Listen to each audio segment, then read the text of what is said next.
Hello everyone, I am Kristy Grant. I'm the Director of Miramar Creative. Welcome. Today I'm joined by Leon Gurevitch, who is the Associate Professor and Associate Dean of Research within the Design School at Victoria University. Welcome, Leon. Thank you, it's a pleasure to be here. So during your travels to Latin America recently, and correct me if I'm wrong, so you went to Brazil, Argentina, Colombia.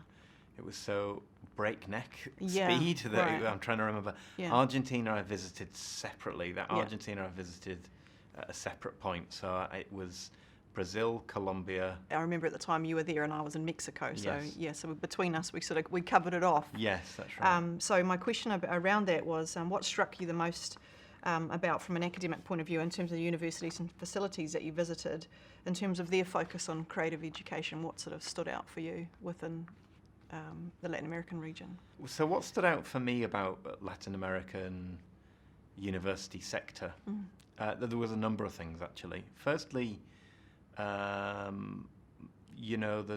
I guess with all regions in the world there are stereotypes about what a certain region is like. And what was interesting was to see how comprehensively inaccurate those stereotypes are, basically. So, one of the stereotypes about Latin America is often that it's quite poor. And I found it to be incredibly rich. Now, actually I found it to be monetarily more wealthy than I expected it to, and resource-wise more wealthy than I expected it to be. But also I think there's more to wealth than just resources, actually.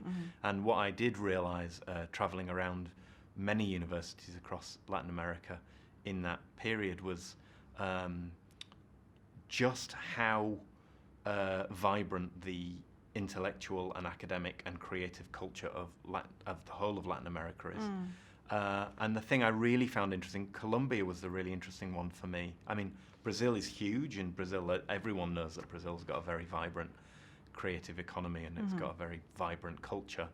Colombia often gets it's had less attention because it's had civil war for so many years.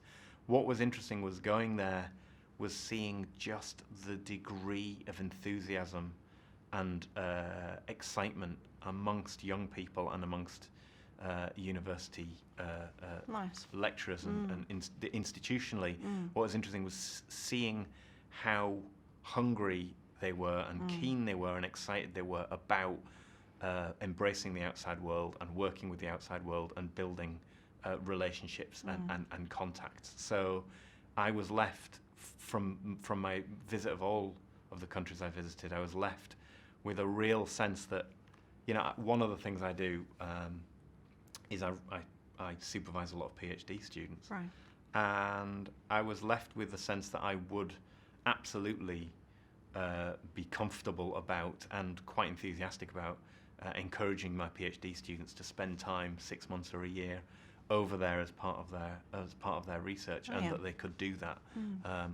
Another point I do want to make just very quickly about this, because I think it's important, is people will sometimes say computers and information technology, IT, is having a leveling effect, and that's sometimes, it sounds a bit cliched because people say it without really explaining what they mean. But I was very struck by the way in which I do think the internet and computational capacity and the ease with which, the speed with which this stuff is getting cheaper and therefore pervading